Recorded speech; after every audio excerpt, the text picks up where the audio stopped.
그래서 이 예레미야 29장에 있는 이 내용들을 보면요, 예레미야의 편지입니다. 근데 참 희한하죠. 예레미야 편지가, 야, 너희들 말이야, 바벨론으로 잡혀갈 거야. 이게 유다 선지자니까, 유다 족속의 그 선지자 예레미야거든요. 너희들 바벨론에 잡혀갈 거야. 그러면 소망 있어요, 없어요? 소망 없죠. 적어도 70년은 소망이 없는 거야. 70년 만에 정해놓고 그 70년 만에 나오니까 70년 안에 죽는 사람들은 소망이 없는 거지. 70년이 지나서 거기서 나오는 사람들은 소망이 있죠, 그래도. 그런데 70년 안에 죽는 사람들은 소망이 없죠. 근데 그 70년 만에 돌아오게 될 거야. 그래도 그나마 그 신라 같은 소망이 있는 거예요, 지금 가는 사람들은.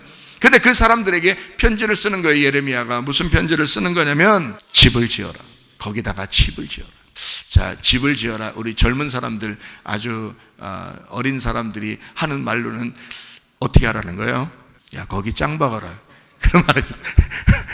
집을 지어라. 거기 짱 박아라. 그 말이에요. 이게 지금 소망 있는 일이에요? 70년 만에 나오는 것도 지금 겨우 지금 소망을 갖는 건데, 그런데 바벨론의 포로로 잡혀가면 거기다 집을 지으래. 한마디로 말하면 집 짓는 건, 왜 집 짓는 거 사람들이? 예, 정착하려고 그러는 거거든요. 정착하는 게 집 짓는 거거든요, 여러분. 그러니까 근데 여기 참 희한해요. 예레미야가 하는 편지에서는 첫 번째로 집을 져라 이렇게 얘기해요. 그리고 또 뭐 하라고요? 거기서 살면서 농사지래요. 텃밭을 일구고 농사지라고 그랬어요. 그죠? 그러니까 집을 지라고 그러죠. 거기서 살라고 그러죠. 그 다음에 농사지라고 그러죠. 텃밭을 만들라고 그러죠. 그리고 거기서 나는 열매를 먹어라 그랬어요. 너희들이 농사 지어서 나오는 그 열매를 먹어라. 그리고 또 아내를 삼아서 자녀를 낳아라. 그러니까 한마디로 말하면 아예 거기서 그냥 눌러 앉아라는 얘기예요. 그죠? 예레미야 편지가 좀 이상하지 않습니까?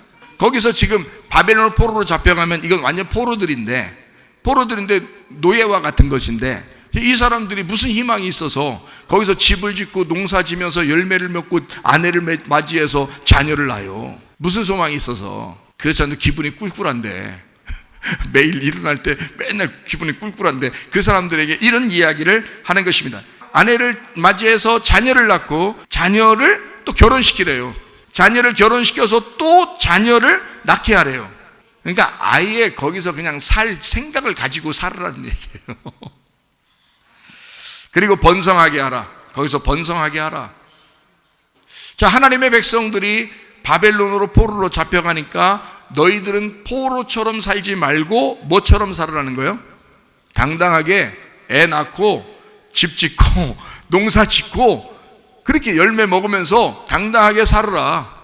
어디 가든지 너희들은 주인이 누구야? 하나님이야. 왕이 누구야? 하나님이야. 너희들은 하나님의 백성들이야. 어디 가든지 야, 집 짓고 농사 짓고 열매 먹고 그리고 거기서 자녀 낳고 아예 그냥 정착하고 살아. 그런 얘기들을 하죠. 번성하게 하라는 겁니다. 그죠? 바벨론이라고 하는 이 나라가 음녀의 나라예요. 그죠? 마귀의 나라입니다. 그죠? 그러면 이스라엘 백성들은 하나님의 백성들이에요. 하나님의 백성들이 포로로 거기에 잡혀가면 어떻게 돼요? 잡혀가면 이 하나님의 백성들이 그 사람들과 섞일까요? 안 섞여요. 이게 하나님의 백성들이 그쪽에 갔으니까 이게 둘이 같이 있는 거죠. 근데 이 하나님의 백성들이 계속 번성하게 되면 될까요? 그러면 바벨론이 이 하나님의 백성들에게 먹히는 겁니다. 그렇죠? 그러니까 한마디로 말하면 세상을 정복하는 방법인 거죠. 바벨론에 가서 그 문화에 너희가 정복당하지 말고 그 문화를 정복하라는 거예요. 너희들의 삶을 거기서 추구함으로 너희들의 삶이 더 위에 있다는 사실을 알려주라는 겁니다. 그 사람들에게. 자, 우리 교회 다니는 사람들의 문화가 이 세상의 문화보다 더 안 좋은 것입니까? 아니에요. 우월합니다. 이 세상의 문화보다 교회의 문화가 훨씬 더 우월한 거고, 우리는 어디에 갖다 놔도 하나님의 백성들이 되셔야 합니다. 하나님의 백성들은 어디에 갖다 놔도 그래서 거기서 번성해야 돼요. 정복하고 번성해야 된다. 힘으로 번성하라는 뜻이 아닙니다. 힘으로 정복하라 그런 말이 아닙니다. 너희들 스스로 생육하고 번성하라 그렇게 말했습니다. 다시 말하면 자녀들을 낳음으로써 번성하라는 것입니다. 아, 애기 많이 낳아야 되겠구나 라는 그런 말이겠어요? 아니죠. 여러분 속에 있는 예수, 여러분 속에 있는 그 말씀을 계속 번지게 함으로써 그 말씀이 이것을 생육하고 번성해서 그 나라를 정복하도록 해라, 이 말입니다. 그래서 다니엘 같은 사람 한 사람이 바벨론에 끼친 영향이 얼마나 큽니까? 메데 바사의 나라에 다니엘이라는 사람이 끼친 영향이 얼마나 무섭습니까? 그렇죠? 예, 굉장합니다. 바사 시대, 메데 바사의 시대에, 바벨론 시대부터 메데 바사의 시대까지 다니엘과 세 친구의 영향력은 굉장했습니다. 대단했어요. 왕 다음으로 권력을 가지고 있고 그의 사람들, 그 밑에 있는 백성들을 보호하는 놀라운 사람들이 되었습니다. 이 사람들은 하나님의 사람들이었어요. 근데 그 사람들이 그 나라 법을 따랐을까요? 아니에요. 그 나라 법을 따른 게 아니라 거기에 포로로 잡혀갔지만 하나님의 법을 따른 사람들이라, 그 말이에요. 이해가 되십니까? 여러분과 저는 이 세상의 법보다 위에 계신 하나님의 법을 따르셔야 된다, 그 말이에요. 이 세상의 법도 중요하죠. 우리가 지켜야죠. 그러나 그것보다 위에 계신 분이 있는데 그게 하나님의 법입니다. 세상 사람들은 우리를 교회 다니지 말라고, 예배 드리지 말라고 할 것입니다. 그러나 그들의 법보다 훨씬 더 위에 계신 법이 있는데 그게 하나님께 대한 예배의 법입니다. 예배를 반드시 해야 된다. 그래서 어떠한 핍박과 곤란이 오더라도 다니엘과 세 친구 같이 실제로 하나님을 선택한 사람들은 반드시 이 세상에서도 높여주게 될 줄로 믿습니다. 야, 쟤들 보니까 진짜구나. 어떤 사람은 식당에 가도 기도도 안 하고 밥을 먹을 것입니다. 왜냐하면 자기가 교회 다닌다는 사실을 숨기고 싶어서. 그러나 여러분, 그렇게 할 때 만약에 같이 간 사람이 내가 교회 다닌다는 것을 알았을 때, 같이 간 사람이, 그 같이 간 사람이 내가 교회 다니는 사람 알았어. 근데 그 사람이 같이 갔는데 식당 가서 내가 그냥 밥 먹어. 분명히 교회 다니는 사람 기도하고 밥 먹는 거 아는데 옆에 다니는 사람이, 이 사람 교회 안 다니는 사람이야. 그 사람이 우리를 볼 때 뭐라고 하겠어요? 야, 너 가짜구나. 너 가짜구나. 너 교회 다니는 줄 알았더니 그게 아니었네. 이렇게 합니다. 술, 담배 하면요, 그 친구가 다 압니다. 너 가짜였네. 그렇게 합니다. 막 욕하고 막 짜증내고 화내고 그러면 너 가짜였네. 너 예수 믿는 줄 알았더니 그게 아니네. 너 어느 교회 다니냐? 그럴 땐 다른 교회 이름 대야 됩니다. 우리 교회 이름 대면 좀 곤란합니다. 우리 교회는 그렇게 가르치지 않으니까. 예. 그러니까 자기가 하나님을 믿는 것을 당당하게 다니엘과 세 친구처럼 그렇게 해야 실제로 이 땅에 번성은, 생육하고 번성하고 정복하는 하나님의 사람이 되는 거죠. 자기의 믿음을 잃지 않는 거죠. 그랬을 때 다른 사람이, 같이 간 사람이 그 사람을 뭐라고 하겠어요? 야, 너 진짜네. 그런 얘기 못 들어보셨어요? 야, 너 진짜네. 너 같은 애 요즘 별로 없던데. 야, 다 그려 요즘. 야, 나만 그러는 게 아니야. 다 그려. 다 그렇게 열심히요. 네가 못 봐서 별로 없던데. 네가 본 사람이 다 그런 갭이지. 내가 보는 사람은 다 그래. 에? 여러분, 이게 믿음이란 말이에요. 그런 거 들으셔야 된다고. 사람들이 야, 넌 진짜네. 너 진짜 예수 믿는 사람이네. 이런 얘기를 들어야지. 야, 너 보니까 딱 보니까 가짜다야. 야, 너 뭐 다 그렇지 뭐, 다 교회 다니는 사람 다 그렇지 뭐, 이런다고요. 그 다음에 딱 얘기가 위로해 준답시고서. 야, 그거 가짜 되는 겁니다. 여러분, 진짜 돼야 돼요. 어떤 사람이 진짜였어요? 성경에 다니엘서 3장과 6장에 다니엘의 세 친구와 다니엘이 그랬습니다. 이 세상의 법보다 훨씬 더 위에 계신 하나님의 법을 따른 사람들이에요. 그랬을 때 그 왕이 그들을 높였습니다. 야, 이런 하나님이라면 우리가 믿을 만하다. 그래서 그 왕들이 하나님을 높였어요. 세상이 여러분을 보고 야, 니네 보니까 진짜네.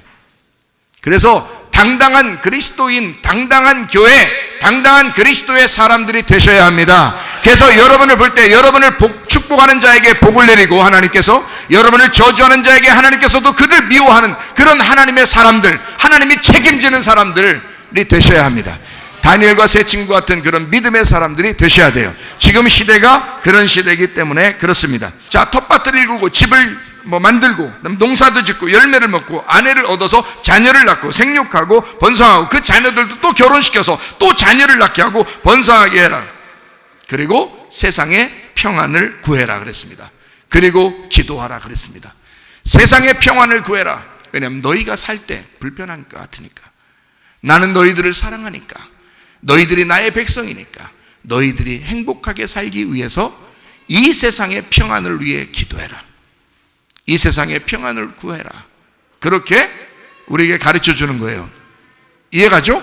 예, 우리 때문에 그렇습니다. 우리 하나님의 백성인 우리를 자기 자녀들이 행복해야 되고 자기 자녀가 평안해야 되니까 너희들 때문에라도 이 세상에 평안해야 되겠다, 이런 거죠. 그래서 예수 잘 믿는 나라는 복 받고요, 예수 잘 믿는 나라는 이상하게 더 잘 됩니다. 여러분, 우리나라가 옛날에는 6.25 사변 이전에 예수 잘 안 믿을 때는 우리나라가 참 힘들었습니다. 근데 6.25 사변 이후에 예수 믿는 선교사들이 우리나라에 들어오면서 이상하게 우리나라도 발전했어요. 세계 막 10위권 막 이러면서 굉장히 발전한 그런 나라가 됐단 말이에요. 이 조그만 나라가. 왜 그랬을까요? 하나님을 믿기 시작하면서 하나님께서 이 나라를 평안하게 만들어 주셨습니다. 그런데 누군가가 이 평안을 깨기 시작했어요. 이제 요즘에 들어서 점점 이 평안을 깨기 시작하고 우리의 행복을 깨기 시작하고 이 교회를 핍박하기 시작했습니다. 이런 시대가 앞으로 계속될지도 모릅니다. 왜? 주님이 오셔야 하니까. 마지막 때는 한 번 더 마귀가 그렇게 난리를 칠 거라고 성경도 약속하고 있으니까. 그래서 이런 일이 벌어질지 모르나, 그러나 이럴 때라도 우리가 포로로 잡혀간 그 사람들이 어떻게 믿음을 지켰는지를 보고 다니엘과 세 친구처럼 우리도 믿음을 지키셔야 된다, 그 말입니다. 자, 이해가 되시죠? 세상의 평안을 구하고 기도하라.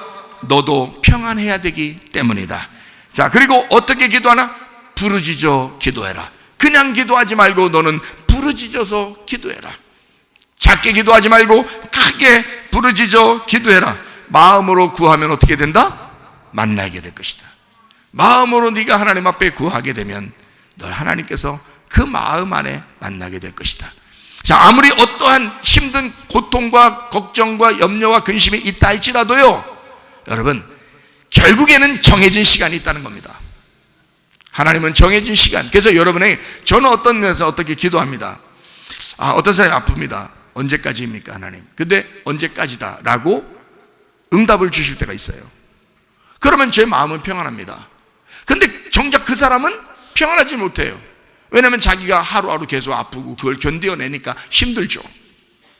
그러니까 저는 평안한데 상대방은 평안하지 않은 거예요. 그러니까 여러분이, 제가 그 이야기 하고 싶은 거예요. 뭐라고 하냐면, 그러면 그 응답이 올 때까지 한번 기도해봐라 이거야. 부르짖고 외치고 기도해봐라 이거야. 하나님이 그 마음의 기도를 들어주시지 않겠냐. 그래서 계속 한번 찔끔하고서, 아이고 야, 응답 안 오는 거 보니까 내가 뭘 그렇지 뭘, 이렇게 하지 말고 진짜 하나님 앞에 부르짖어 한번 기도해서 하나님이 그 응답을, 너 언제까지 내가 한번 양육할 거야 라고 응답을 딱 주시면요, 딱 그 시간 넘어가지 않습니다. 그 시간에 딱 맞춰지는 날이에요.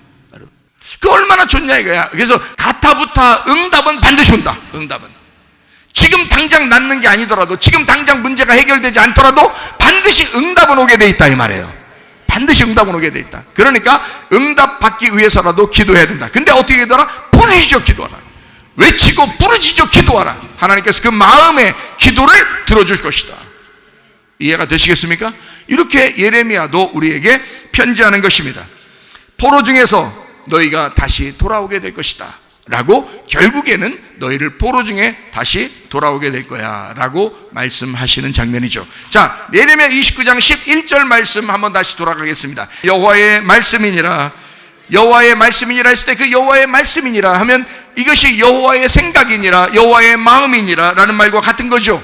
그렇죠? 하나님의 마음이니라, 하나님의 생각이니라, 하나님께서는 이것을 원한다, 이런 말과 같은 거죠. 그죠? 여호와의 말씀이니라 이렇게 말해요. 너희를 향한 나의 생각을 안다 그랬어요. 자, 너희를 향한 나의 생각을 안다. 여호와의 말씀이 뭐라고요? 내 생각이야 그 말이죠. 그죠? 하나님 생각. 내 생각이니까 여기 말고 지금 하나님 생각. 하나님이 말씀하시죠. 자, 여호와의 말씀이야, 그게 나의 생각이야 하면서 얘기하잖아요. 그러니까 여기 지금 여기 얘기는 다 뭐예요? 하나님의 생각이란 얘기예요. 그죠? 그게 하나님의 생각이고 하나님의 말씀이라는 거예요. 자, 여러분도 생각해야 하네요. 생각합니다. 근데 어떤 사람은 좋은 생각하는 경우도 있고 어떤 사람은 나쁜 생각을 하는 경우도 있어요. 여기 지금 하나님의 생각이 좋은 생각이에요, 나쁜 생각을 써놨어요? 좋은 생각 써놨다니까요. 그러면 나쁜 생각이 여기 써놨다면 나쁜 생각은 뭐예요? 누구 거예요? 하나님 거예요? 마귀 거예요? 마귀 거라니까. 그럼 여러분 생각은 어떻게 해야 돼? 좋은 생각을 해야 돼? 나쁜 생각을 해야 돼?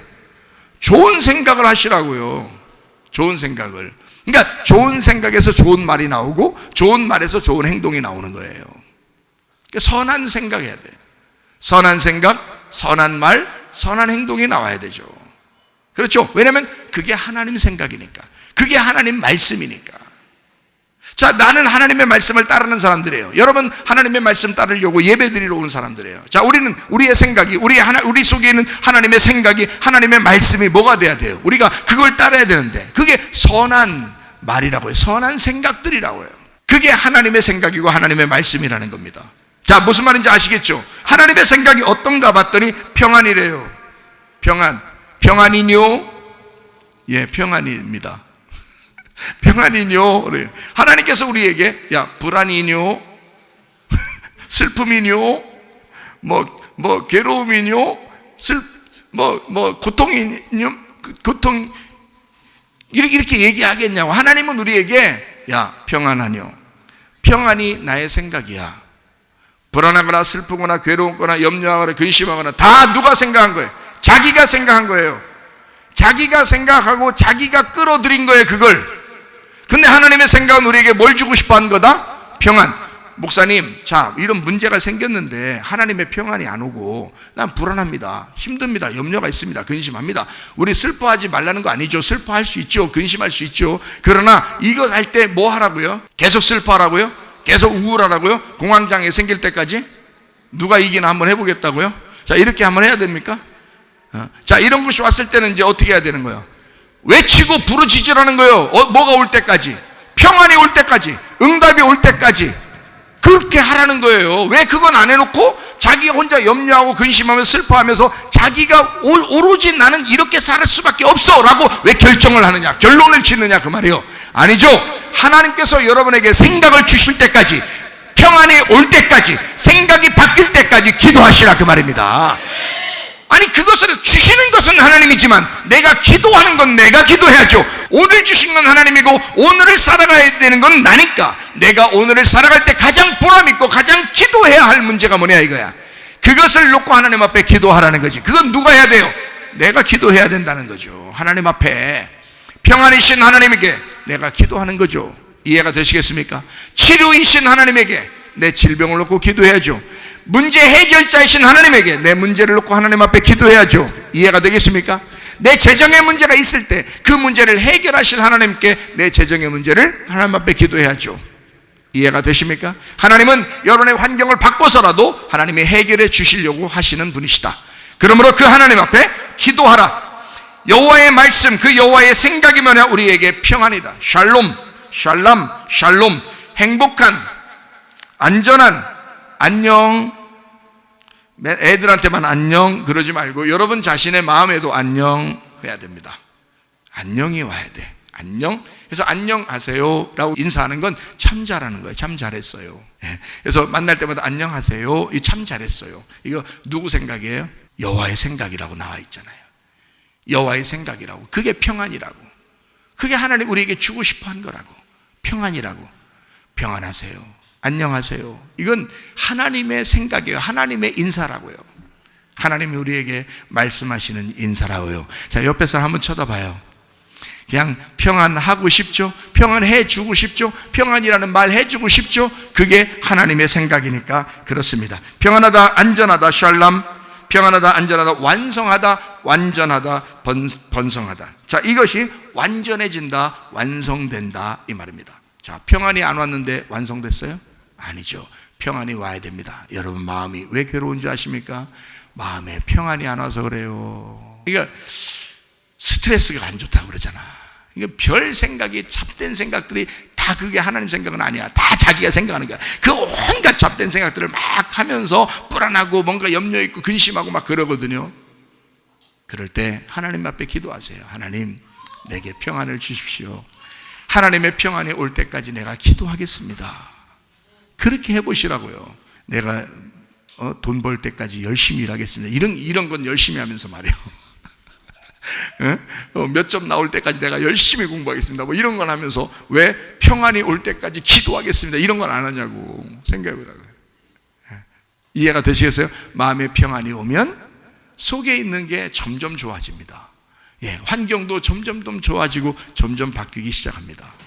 하나님께 맡기는 거니까. 평안이 먼저예요. 예수님이 부활하고 난 다음에 제자들한테 찾아와서 뭐라고 했다고요? 평안할지어다.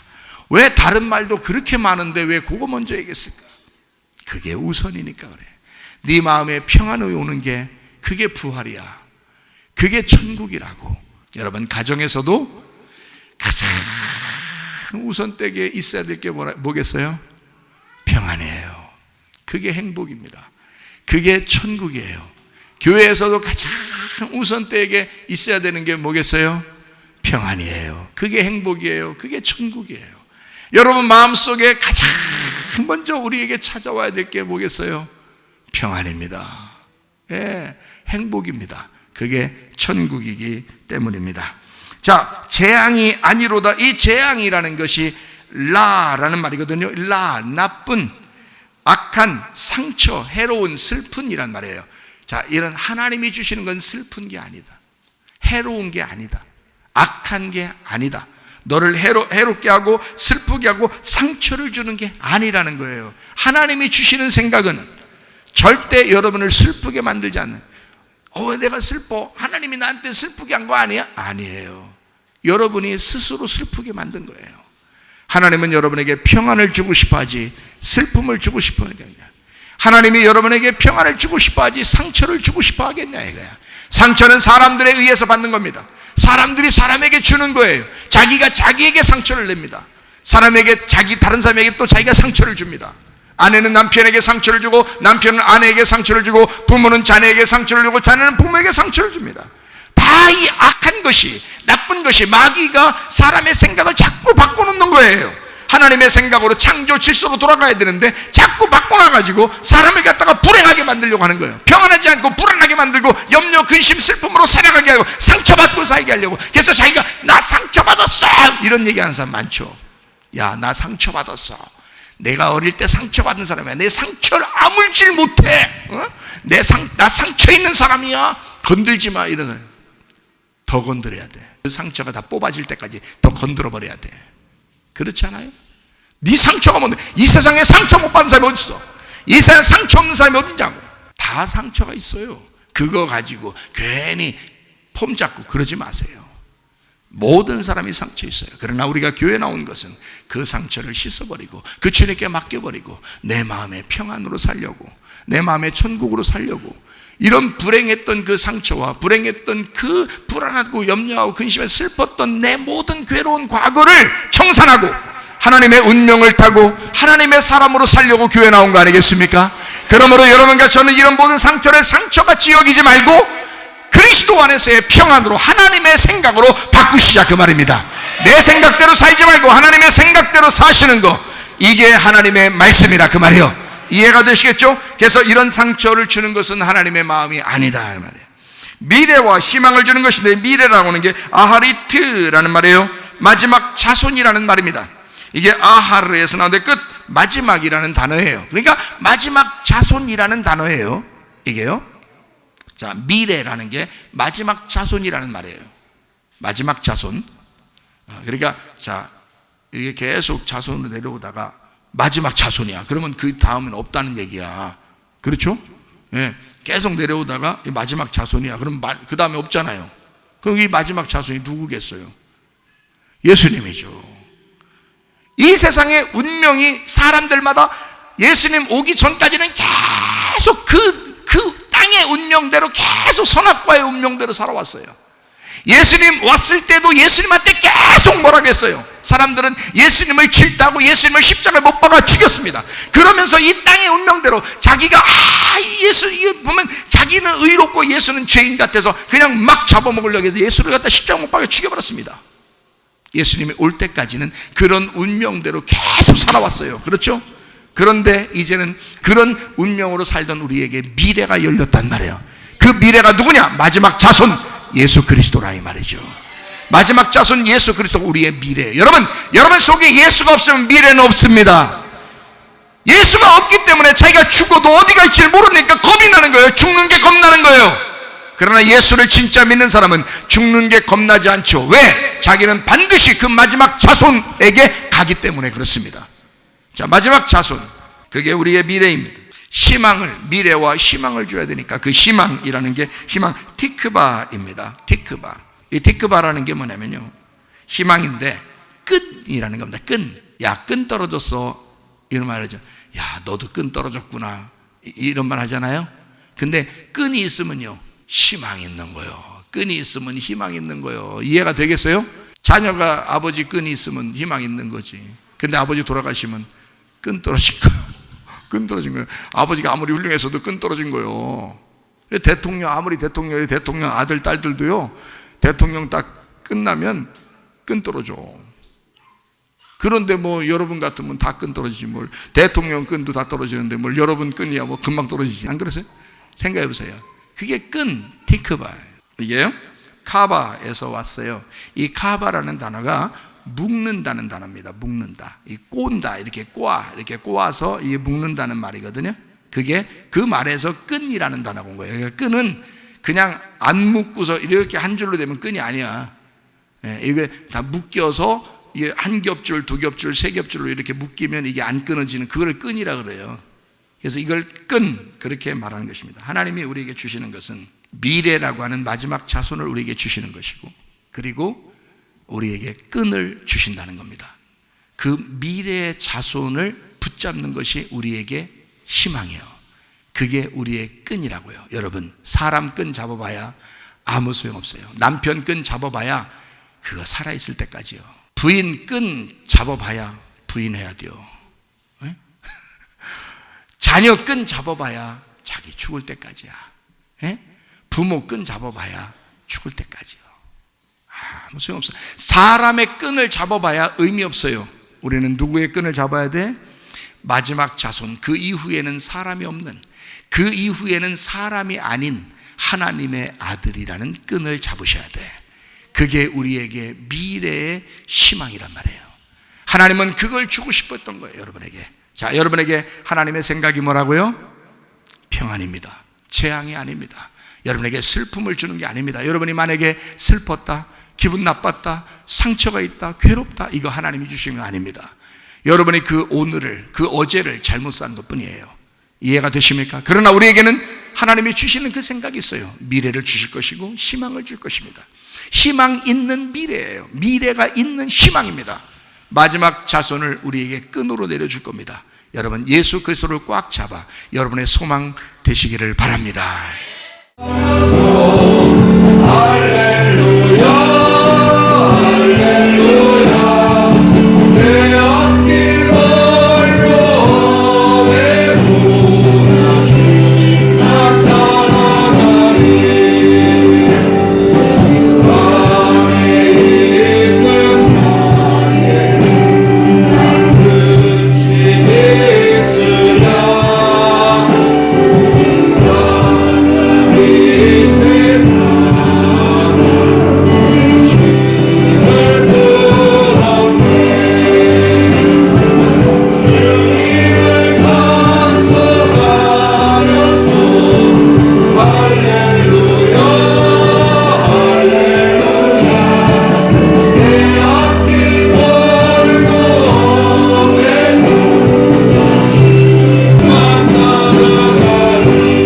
기도하겠습니다. 우리 하나님 앞에 기도합니다. 하나님, 나를 붙들어 주시옵소서.